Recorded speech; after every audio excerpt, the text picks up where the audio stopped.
반갑습니다. 오늘은 어머니 주일이죠. 머더스데이, 그죠? 그리고 어제는 또 한국에서는 어버이날이고, 또 오늘은 교회에서 잔치가 있죠. 돌잔치. 누구죠? 이름이? 사랑이? 사랑이. 예, 사랑이. 돌잔치. 그야말로 오늘은 가정의 달이고, 그래서 우리가 하나님께서 우리에게 가정을 주신 것에 대해서 특별히 감사하는 그런 시간이 되어야 될 줄로 생각합니다. 사랑하는 어머니를, 아버지를 주신 하나님, 또 사랑스러운 자녀를 주신 하나님, 또 형제를, 자매를 주신 하나님께 감사하는 그런 좋은 계절이 될 수 있기를 바랍니다. 자, 오늘은 이제 여러분이 잘 아시는 말씀이죠. 마가복음 3장에 나오는 12사도를 택한 그 이야기입니다. 그 이야기를 통해서 제목은 인생의 우선순위라 그렇게 정했어요. 도대체 이 구절하고 인생의 우선순위하고 무슨 관계가 있을까 생각할지 모르겠습니다만은 관련이 있습니다. 그래서 이 본문을 잘 우리가 설명하는 가운데 우리 인생의 우선순위에 대해서 한번 점검하는, 검토하는 그런 시간이 될 수 있기를 바랍니다. 여러분은 소위 여러분의 삶에 있어서 우선순위가 뭡니까? 각자 다 다르겠죠. 뭐 나이에 따라서 또 뭐 여러 가지 다를 텐데, 어떤 사람은 성공이다.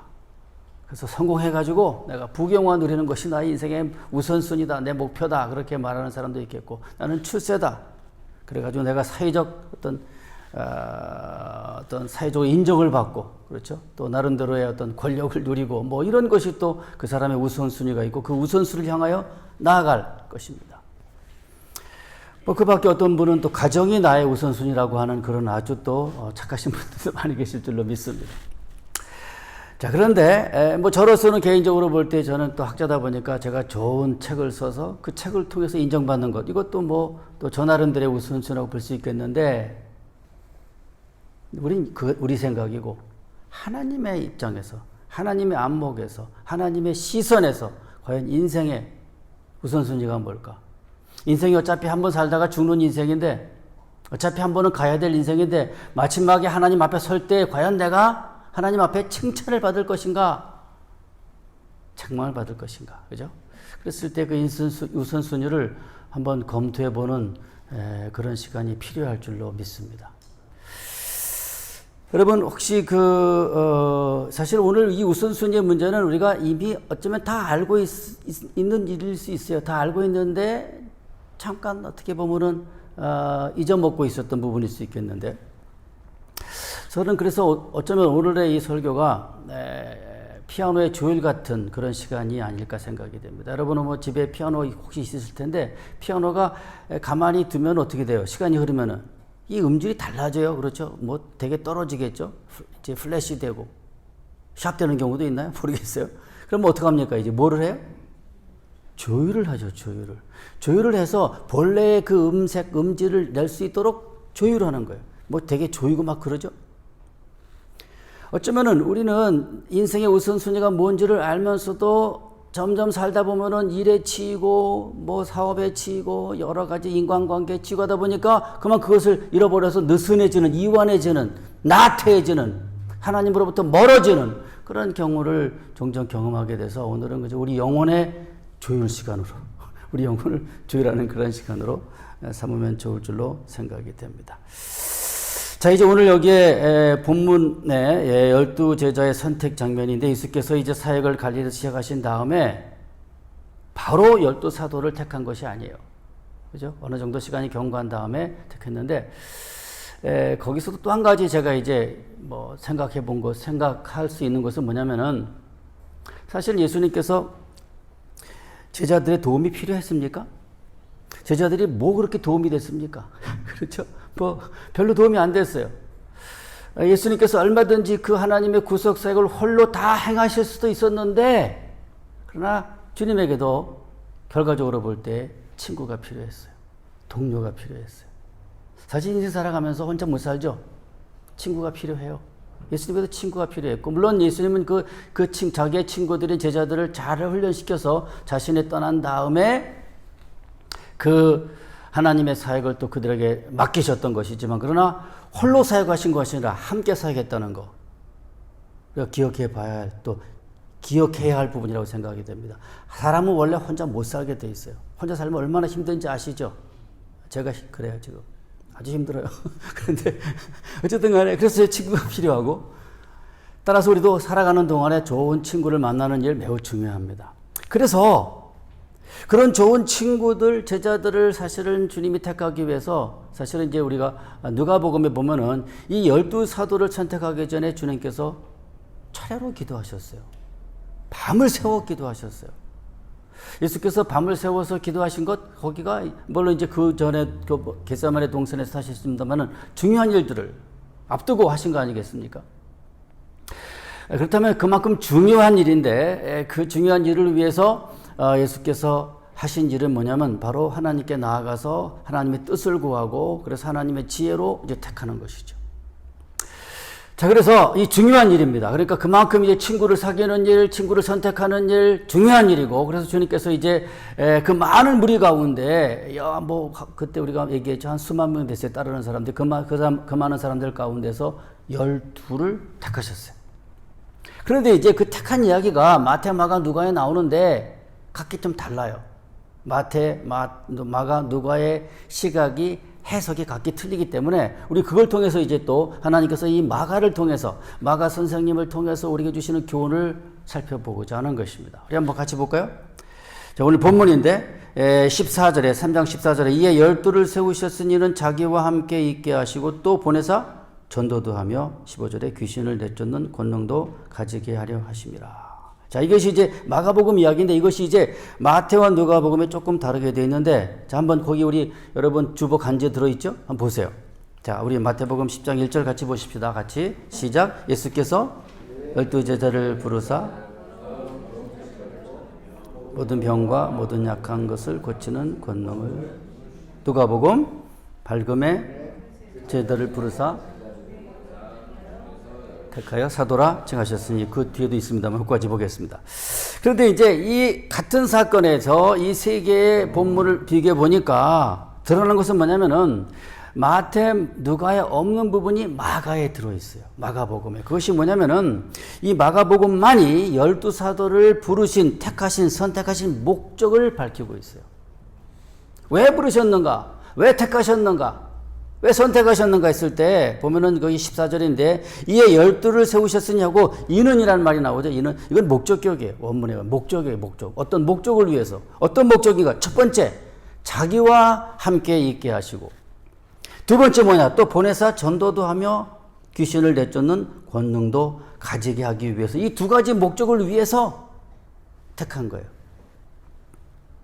사실은 이 두 가지, 두 번째 부분, 그러니까 보내서 전도도 한다는 얘기는 마태에도 나오고 누가에도 나오는데 마가복음에만 나오는 게 뭐냐면은 자기와 함께 있게 하기 위해서. 이 부분이 마가복음에만 나와요. 다른 복음에 나오질 않고.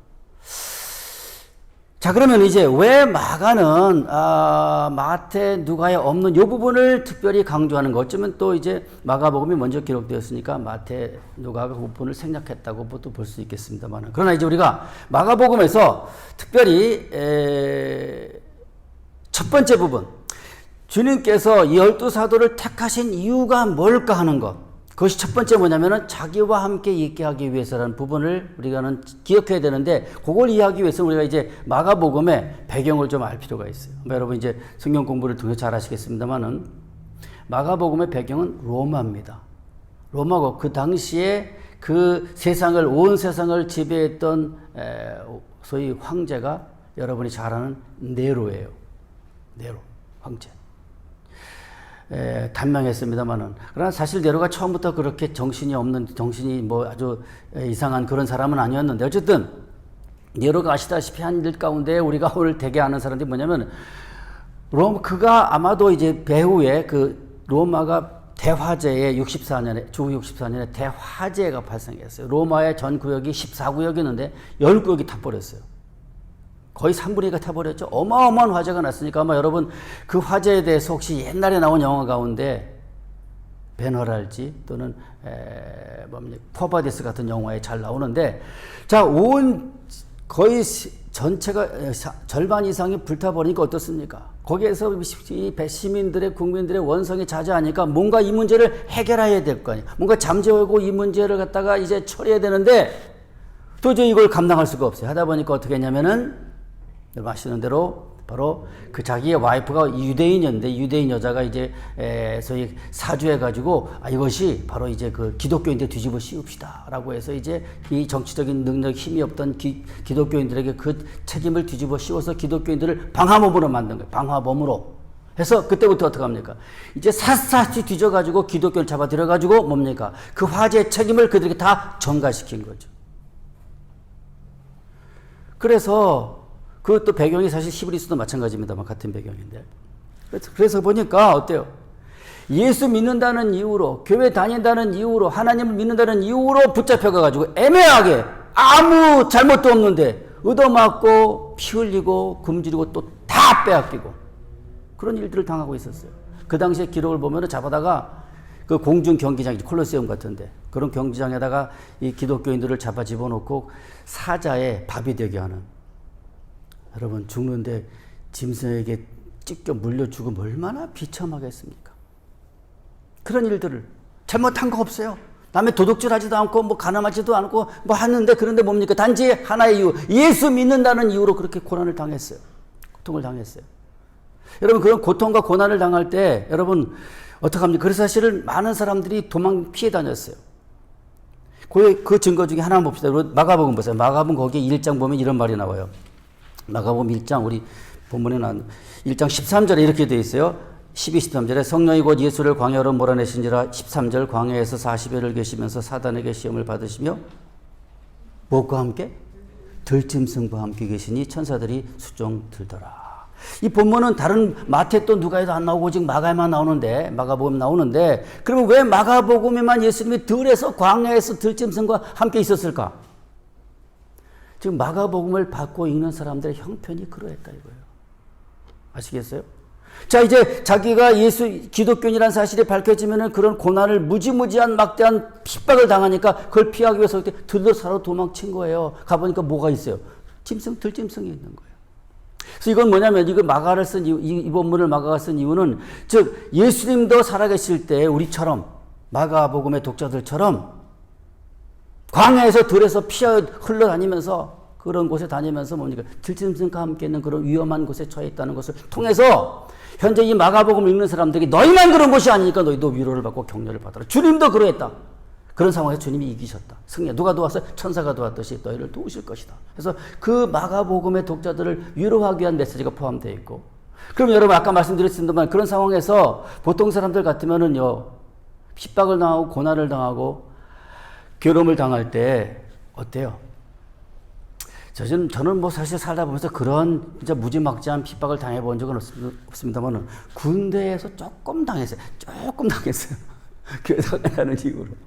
근데 그럴 때 어떡합니까? 안 가고 싶지. 왜? 교회 가면 때린다고 그러니까. 때리고 막 그러니까. 그렇죠? 그런데 그런 상황에서 우리는 어떻게 될 것인가? 그리고 핍박이 오고 삶의 위기가 오고 삶의 고난이 왔을 때 과연 우리는 어떻게 될 것인가? 도망하고 피해야 될 것인가? 그죠? 그럴 때 많은 사람들이 뭡니까? 많은 사람들이 주님을 부인하고 싶은, 주님을 믿지 않으면 얼마든지 나는 죽지도 않고 빼앗기지도 않고 고통도 없이 잘 살 수 있는데 예수 믿기 때문에 이런 고난을 당하니까, 예수를 안 믿는다고 말만 하면은, 주님을 떠나면은, 그렇죠? 이런 모든 고난에서, 고통에서 벗어날 수 있으니까 그런 어리석은 생각을 하는 거예요. 그래서 이 마가복음에서는 바로 그런 상황에서 예수님께서 12제자를 택하신 첫 번째 이유가 뭐냐? 자기와 함께 있게 하기 위해서.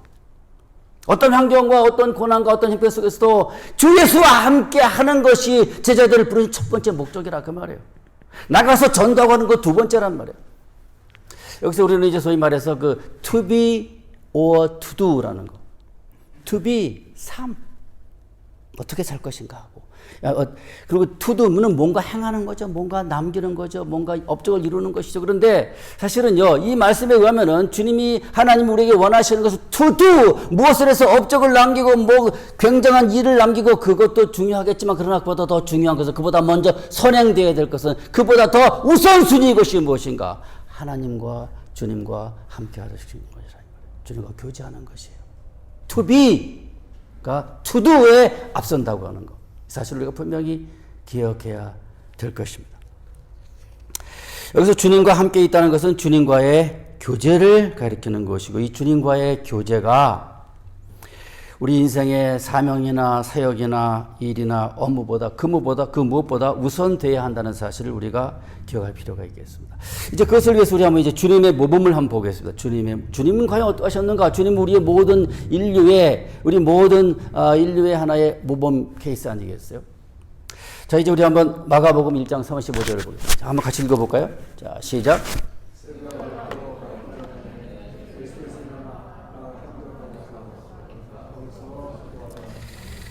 자, 아직 새벽이 밝기도 전에 주님께서 일어나서 한적한 곳, 이 한적한 곳은 또 광야로 번역되기도 합니다. 즉 예수님께서는 하루의 일과를 시작하시기 전에 뭐 했어요? 먼저 한적한 곳에 가서, 한적한 곳을 가시는지 뭡니까? 사람들에게 자꾸 이렇게 부대끼지 않고 조용한 곳, 하나님과의 어떤 기도에 집중할 수 있는 곳을 찾아가신 거죠. 가서 기도하셨어요. 여러분, 여기서 뭘 여러분들이 좀 느끼십니까? 주님이 누구십니까? 예수님이 하나님의 아들이시죠. 하나님의 아들은 그 누구예요? 여러분은 소의 아들은 좀 이상해요. 소의 새끼는 뭡니까? 송아지죠. 송아지 뭐예요? 소예요. 망아지는 말이고 강아지는 개예요. 그러면 하나님의 아들은 하나님이죠. 그 속성을 그대로 받으니까. 그럼 하나님이시면은 기도할 필요가 있어요, 없어요? 우리 생각에는 하나님이면 기도할 필요가 없지요. 그분 자신이 오히려 기도를 받으실 분이실 텐데. 그러나 이 땅에 계실 때 하나님의 아들로서 예수님께서 우리에게 보여주신 모범은 뭐냐면은 하루 일과를 시작하기 전에 하나님 아버지께 나아가 바로 기도하신 거예요. 하나님과 교제하신 거예요. 우리 생각에는 그분은 기도할 필요가 전혀 없는 것처럼 보입니다만, 그러나 성경에서 보면 가장 철저하게 가장 열심히 기도하신 분이 바로 우리 주 예수 그리스도라는 사실입니다. 예수님께서 이 땅에 오셔서 우리 인류를 위해서 가장 귀한 일을 행하셨어요. 그것은 뭡니까? 온 인류를 죄와 사망과 죽음과 사탄으로부터 해방시키신 거예요. 얼마나 엄청난 일입니까? 온 우주의 전 모든 사람들을 살리는 일인데 그 일을 어떻게 하셨어요? 성공하셨어요. 우리는 그러니까 하나님이니까 뭐 그렇겠지. 그런데 그 하나님이신 그분이 그 일을 성취하는 방법이 뭐였습니까? 하나님과 교제하는 일이었어요. 기도하시는 일이었어요. 하나님과 만나는 일이었어요. 그러니까 우리는 그것이 예수님이니까 당연하게 그렇게 됐을 것이라 생각하지 말고, 그 예수님께서 우리에게 그건 모범을 보여주신 것이요, 너희들이 그렇게 하면 나처럼 하면 너희도 그렇게 될 수 있다는 것을 그럼 보여주신 것이죠. 바로 주님께서 어떻게 보면은 할 일이 많으신 그분이지만, 그러나 가장 아침의 첫 시간을, 그러나 오늘 우리 시기에 그것이 꼭 첫 시간, 아침 새벽에 필요는 없습니다. 저는 사실 개인적으로는 저녁에, 왜냐하면 아침에 출근하면 너무 바빠요. 그렇죠? 그래서 뭡니까? 저녁에 다 퇴근하고 나서 좀 여유 있을 때, 또 잠들기 전에 그렇게 하나님과 교제를 갖는데, 그런 시간이 우리에게 꼭 필요한 것이고, 그것을 통해서 우리가 주님과 가까워지는 것, 그것을 주님이 기뻐하신다는 사실을 기억하시기를 바랍니다. 그런데 사실은 저를 포함해서 종종 우리들은 일과 사역에 살다 보면, 열중하다 보면 이 우선순위가 바뀌어지는 경우가 있어요. 해야 할 일이 많고 처리해야 할 업무가 많을 때 가장 먼저 희생되는 것이 하나님과의 교제입니다. 나만 그런가요? 그러나 우리 주님은 일보다, 사역보다, 사명보다 더 우선되어야 하는 것, 그보다 더 중요한 것이 바로 하나님과의 교제라는 사실을 우리에게 분명히 말씀해 주고 계십니다. 근데 만약에 이 순서가 바뀌면은, 그죠? 하나님과 교제보다 일이 바쁘고 업무가 바쁘다 보면 어떤 일이 벌어지는가? 그 증거로 초대교회 일을 한번 보겠습니다. 누가복음 사도행전 6장 1절입니다. 같이 읽어볼까요? 시작. 그때 헬라파 유대인들이 자기의 과부들이 매일의 구제에 빠짐으로 히브리파 사람을 원망하니. 고대 세계에 이 헬라파 유대인, 히브리파 유대인이 있었어요. 즉 유대인들 가운데 소위 그 본토박이들, 팔레스타인 유대인들을 우리가 이제 히브리파 유대인, 그들은 이제 아람어를 씁니다. 그 당시 아직 히브리는 없었고 아람어를 썼고, 아람어 가운데 우리가 아는 게 뭡니까? 뭐 에바다, 달리다고 뭐 그런 것들이죠. 마라나다. 그리고 헬라파 유대인들은 소위 이민, 디아스포라 유대인들이고 우리 같은 사람들이죠. 지금 해외 조국을 떠난 사람들이에요. 자, 그런데 이제 이 근데 초대교회 내에 이 두 그룹이 같이 있다 보니까 아마 언어가 다르다 보니까 아마 이제 교회에서 구제를 베푸는데 헬라파 과부들이 자꾸 이제 그걸 놓치는 거예요. 참여를 못하는 거예요. 빠졌다고 돼 있죠. 아마 그 이유 중에 하나는 아마 언어 때문에 그랬을 수 있어요. 그러니까 광고는 아람어로 하는데 이분들은 헬라어밖에 몰라. 그거 어떡합니까? 다른 날 딴 시간에 가 있는 거지. 그 자꾸 빠지니까 어떻게 되겠어요? 이거는 히브리파 유대인들이 관장하니까 그러니까 사실 그래서 이제 회의를 통해서 결국을 통해서 이걸 앞으로는 이제 헬라파 유대인들이 관장하게 되고 그 책임을 맡은 사람들이 7명의 헬라파 지도자가 되는 겁니다. 자, 그런데 자, 문제가 생겼어요. 이제 헬라파 유대인과 히브리파 유대인 사이에 갈등이 생기고 교회가 쪼개질, 교회가 나뉘어질, 분열될 위기에 처했어요. 그때 그 상황을 책임지고 있는 사도들이 취한 태도가 뭔가? 그 상황에서 과연 이 사도들은 무엇을 했는가 하면은, 그 누구 책임이다, 뭐 제조가 잘못됐다, 뭐 지구가 잘못됐다, 그렇게 말하지 않고, 2절 보십시다, 여기. 2절. 6장 2절. 자, 같이 읽겠습니다. 시작. 12사도가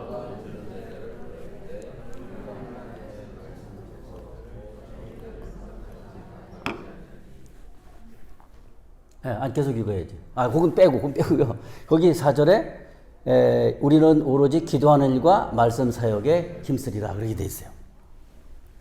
그러니까 지금 교회 문제가 생겨서 교회가 분열될 위기에 처했는데 그때 사도들이 한 일은 뭐냐면은 뭐 다른 어떤 데서 민지를 찾지 않고 다른 사람에게서 문제를 찾지 않고 어떡합니까? 자기들에게서. 사실 그분들이 그 초대 공동체를 책임진 분들이 자기에게 문제를 찾고 뭐냐? 우리가 해야 할, 사도들이 본래 해야 할 기도하는 것과 말씀 사역이 이것을 못했기 때문에 어떻게 보면 하나님과의 교제가 바르게 되지 못하기 때문에 이런 문제가 생겼다고 판단하고 어떡합니까? 이제 그걸 해결하기 위해서 이제 손 떼죠.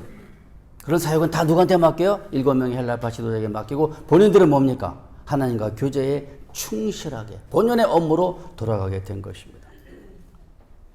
즉 사도들이 마땅히 해야 할 하나님과의 교제를 소홀히 했을 때 문제가 발생했고 그 문제가 이제 해결되면 결국은 교회는 또 뒤에 보면은 성장을 이루게 되는 것입니다.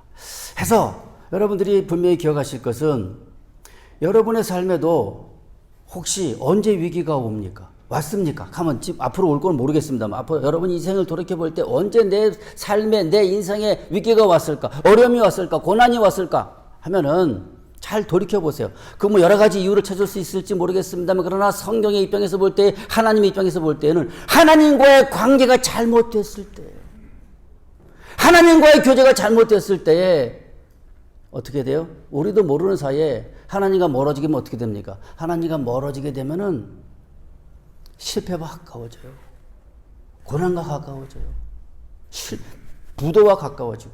그렇죠? 이 모든 것이 다 이유는 뭐냐? 하나님과 멀어질 때. 하나님과 멀어질수록 우리의 행복과 멀어진다는 사실. 우리가 기억해야 될 필요가 있을 줄로 믿습니다. 자, 그래서, 그래서 우리가 항상 기억할 것은, 우리 인생에 있어서 가정이건 직장이건 또 무슨 일이 잘 안 되고 꼬일 때 이유 없이 자꾸 문제가 발생할 때 우리가 먼저 점검해 봐야 할 것은 뭔가? 나는 지금 하나님과 바른 관계를 맺고 있는가? 이걸 여러분들이 먼저 기억해야 그래야 하나님 이 기회가 주어지고 그 문제가 해결이 되고 이게 앞으로 나아가지만 그렇지 못하고 여전히 하나님과 관계는 도외시한 채 내 인간의 힘으로 내 인간의 노력으로 해보려고 애를 써봐요. 해보셨죠? 안 돼요. 왜? 이 모든 우주 만사는 하나님이 살아계신 한 하나님이 주관하고 계시기 때문에 그렇습니다. 하나님과 바른 관계에 있지 못하면 우리의 삶은 모든 불행과 실패와 비극에 열려져 있습니다. 그러므로 초대교회의 문제를 보더라도 일보다 사역보다 사명보다 더 우선적인 것이 하나님과의 교제라는 사실을 기억하실 필요가 있겠습니다. 자, 이제 두 번째 한번 예를 보겠습니다. 전에 한번 잠깐 제가 설명을 드렸는데 조금 더 자세하게 해서 이제는 에녹에 대해서 보겠습니다. 하나님과의 교제가 얼마나 소중한지. 자, 에녹은 아시다시피 에녹 보자. 한번 같이 읽어볼까요? 자, 시작. 에녹은 룻을 낳았고 무드셀라를 낳고 300년을 하나님과 동행하며 자녀들을 낳았고 그는 365세를 살았더라. 에녹이 하나님과 동행하더니 하나님이 그를 데려가심으로 세상에 있지 아니하였더라. 자, 300년을 이 세상에 있었다. 대단한, 참 300년 동안 살았다는 거 굉장한 일이죠. 그런데 그 300년 동안, 그런데 이 성경에 보면 300년 동안 살면서 그가 한 일은 뭐냐? 자녀를 낳는 일과 자녀 생산과 하나님과 동행하는 것이 전부예요. 뭐 특별한 300년 동안 남긴 게 없어요. 남긴 건 자녀밖에 없어요. 자, 그런데 이에 비해서 이제 우리 한번 창세기 4장인데 오늘 주보는 다른 데를 찾아놨더라고요. 자, 창세기 4장입니다. 여기 바로 나오네. 잘 나왔습니다. 여기 봅시다. 자, 보세요. 같이 읽겠습니다. 시작. 아담은 야발을 낳았으니 그는 장막에 거주하며 가축을 치는 자의 조상이 되었고 그 아우의 이름은 유발이니 그는 tum과 퉁소를 잡는 모든 자의 조상이 되었으며 실라는 두발가인을 낳았으니 그는 구리와 쇠로 여러 가지 기구를 만드는 자여 두발가인의 누이는 나아마였더라. 자, 이 사람들은 가인의 후손들이에요. 가인의 동생 이 아벨을 죽인 그 가인의 후손들인데 보니까 야발은 육축 치는 자의 조상이었어요. 오늘 목축업의 조상이고, 그다음에 또 유발은 뭐냐? 수금과 퉁소를 잡은 아마 음악가의 조상이었고, 반면에 두발가인은 동철로 각양 날카로운 기계를 만드는 오늘 중공업의 어떤 하나의 시조라고 볼 수 있고, 이런 엄청난 일들을 남겼어요. 이 성경이 그렇게 기록하고 있어요. 후세에 남길 만한 대단한, 괄목할 만한 업적이 분명히 기록되어 있어요. 에녹은 없어요. 없어요. 뭐 했다고요? 자녀를 생산하고 하나님과 동행하고 그게 다예요. 그런데 이 두 사람을 비교해놓고 볼 때 하나님의 안목은 어디에 있는가? 우리 한번 히브리서 11장 5절을 보겠습니다. 히브리서 11장 5절 시작. 믿음으로 옮겨졌으니 하나님이 그를 옮기심으로 다시 보이지 아니하였느니라. 저는 옮겨지기 전에 하나님을 기쁘시게 하라는 자는 증거를 받았느니라. 히브리서 11장에 많은 믿음의 증인들이, 선조들이, 선배들이 쭉 소개되고 있는데 거기에 뭐 야발이니 두발이니 이런 사람 등장하지 않아요. 없어요. 누가 등장합니까? 에녹이 등장하는데, 에녹 어떤 사람입니까? 바로 하나님을 기쁘시게 하는 자라, 그렇게 소개하고 있어요. 그러니까 그는 이 300년 동안 뭡니까? 하나님을 기쁘시게 하는, 하나님과 그를 하나님을 기쁘시게 한 것은 뭡니까? 어떤 업적을 남기고 어떤 대단한 위협을 남기고 뭐 결과를 남긴 것이 아니라 하나님과 동행한 것이 하나님을 기쁘시게 한 거예요. 하나님과 동행한 것이. 여러분 전에도 얘기했지만은 하나님과 300년 동안 동행할 때 그럼 뭐 늘 평탄하면 갔겠어요? 산전수전 뭐 공중전 다 겪었겠죠. 희로애락을 겪었겠죠. 고통도 있었고 슬픔도 있었고 괴로움도 있었고 아픔도 있었고 사고도 있었고, 그러나 그 모든 과정에서 에녹이 우리에게 보여준 것은 하나님과 동행했어요. 하나님 벗어나지 않았어요. 하나님 떠나지 않았어요. 늘 하나님과 동행했던 바로 그런 삶이 성경이 평가하기를 하나님을 기쁘시게 하는 자라는 그런 증거를 받게 되었던 겁니다. 자, 이렇게 볼 때 사실은 에녹은 세상 사람들이 기억할 만한 업적이나 결과는 없었는데, 한마디로 볼 때 세상적인 안목으로 볼 때 별 볼 일 없는 사람이었어요. 세상적인 안목으로 볼 때 누가? 에녹은. 그런데 여러분, 별 볼 일 있고 없고는 인간이 정하는 게 아니라 하나님이 정하는 거예요. 천지 만물의 창조자이시고 운행자이신 하나님은 마지막에 정하는 거라고요. 결과적으로 볼 때 세상적으로 별 볼 일 있는 것처럼 보였던 가인의 후손들은 잊혀진 반면에 이 에녹은 기억되어 믿음의 조상으로 기록된 것은 하나님 편에서 볼 때 에녹이야말로 정말 별 볼 일 있는 사람이었습니다. 아멘. 여기서 우리가 한 가지 중요한 교훈 한번 우리가 꼭 기억하십시다. 사람이 무엇을 남겼는가가 중요한 것이 아니라 사람이 하나님과 어떤 관계를 맺고 인생을 살았느냐는 것이 중요한 겁니다. 한 인간의 생애를 놓고 볼 때 평범과 비범, 성공과 실패를 논할 때 일반적으로 세상에서는 어떤 사람이 남긴 업적을 놓고 평가하는데, 그러나 그런 면에서 볼 때 가인의 후손들은 성공하고 비범한 인물이었고 반면에 에녹은 그야말로 실패한 평범한 인물에 지나지 않았습니다. 그러나 다시 반복하지만 하나님의 인생 평가 기준은 다르다는 사실을, 하늘이 땅에서 높은 같이 다르다는 사실을, 하나님은 업적보다는 인물, 신앙, 하나님과의 교제를 더 중요시 여긴다는 사실을 기억해야 되겠습니다. 따라서 이런 맥락에서 볼 때 나가서 전도하고 귀신을 내어쫓는 그런 것보다, 그런 일보다, 업무보다, 사역보다 주님과 동행하는 것이 제자들이 부름받은 먼저 가장 중요한 사실이라는 사실을 오늘 성경은 우리에게 가르쳐주고 있는 것이고 바로 그런 삶을 살았던 사람이 바로 에녹이라는 것을 우리는 여기서 발견할 수가 있는 겁니다. 이제 두 번째 한 번 더 보겠습니다. 뭐냐면 이제 산상설교에서 예수님 말씀인데 이제 산상설교 다 끝난 다음에 나오는 말씀인데 한번 볼까요? 우리 한번 봅시다. 산상설교에 마태복음 7장 12절, 22절 같이 볼까요? 이제 시작. 그날에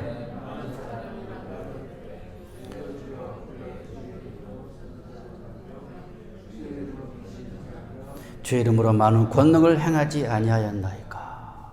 여러분 마지막에 주님이 이제 심판할 때 그 앞에 나와가지고 이 사람들은 뭘 자랑하냐면은 주님 내가 주의 이름으로 선지자 노릇했습니다. 예언했습니다. 뭐 방언도 하고 뭐 예언도 하고 뭐 신의 은사를 행하고 귀신을 쫓아내고 또 주님의 이름으로 많은 권능을 많은 기적을 행했습니다.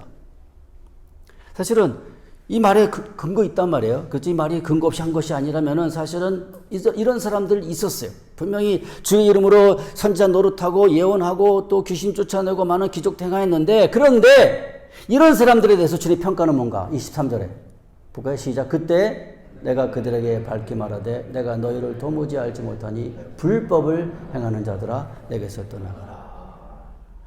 나는 뭔가 하나님께 인정받기 위해서 선지자 노릇도 하고 예언도 하고 방언도 하고 귀신도 행하고 기적도 행했는데 주님 말씀하시기를 나 너 몰라. 그럼 얼마나 황당하겠어요. 나 너희를 도무지 모르겠다. 마지막 날에 여기서 이런 불법이라는 말은 뭐냐면 이 아노미아란 말인데 이 아노미아란 말은 아나 말은 헬라어에서 없다 하고 노미아는 노모스 율법이에요. 그러니까 율법이 말씀이죠. 말씀을 안 지키고 행하는 거예요. 말씀 없이도 여러분 기적 행할 수 있습니다. 여러분 그 출애굽기 보면은 애굽의 술객들도 지팡이로 뱀으로 변하게 만들었고 하수를 피로 만들었고 개구리를 땅에 올라오게 했어요. 그 애국의 술객들도 안 믿는 사람들도 했다 이 말이에요. 그렇죠? 그러니까 이런 걸 놓고 볼 때 하나님을 안 믿고도 말씀을 안 믿고도 얼마든지 이런 기적들 행할 수 있는데 그렇기 때문에 주님께서 뭐라고 그들이 말을 하냐면은 내가 너희를 도무지 알지 못한다라고 하는 거예요. 그러니까 우리가 뭔가 남에게 인정받기 위해서 또 뭐 이렇게 이런 일도 하고 저런 일도 하고 많은 업적과 결과를 남기기도 하지만 그러나 하나님은 그 우리가 남긴 업적을 보는 것이 아니라 하나님과 얼마나 바른 관계를 맺고 살았는가 이거를 더 중요하게 여긴다는 사실을 내가 너희를 도무지 알지 못한. 만약에 마지막에 하나님 앞에 가서 그 말을 들으면 얼마나 두렵겠어요. 그걸 방지하기 위해서 그걸 그렇지 않기 위해서라도 우리는 날마다 하나님 앞에 바르게 서도록 그렇게 노력해야 될 줄로 믿습니다.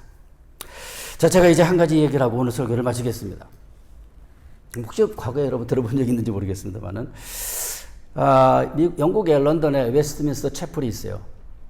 교회당인데 저도 가봤습니다만은 거기에 이제 거기가 여러분 잘 아시는 로이드 존스 목사님 목회하시던 곳이었어요.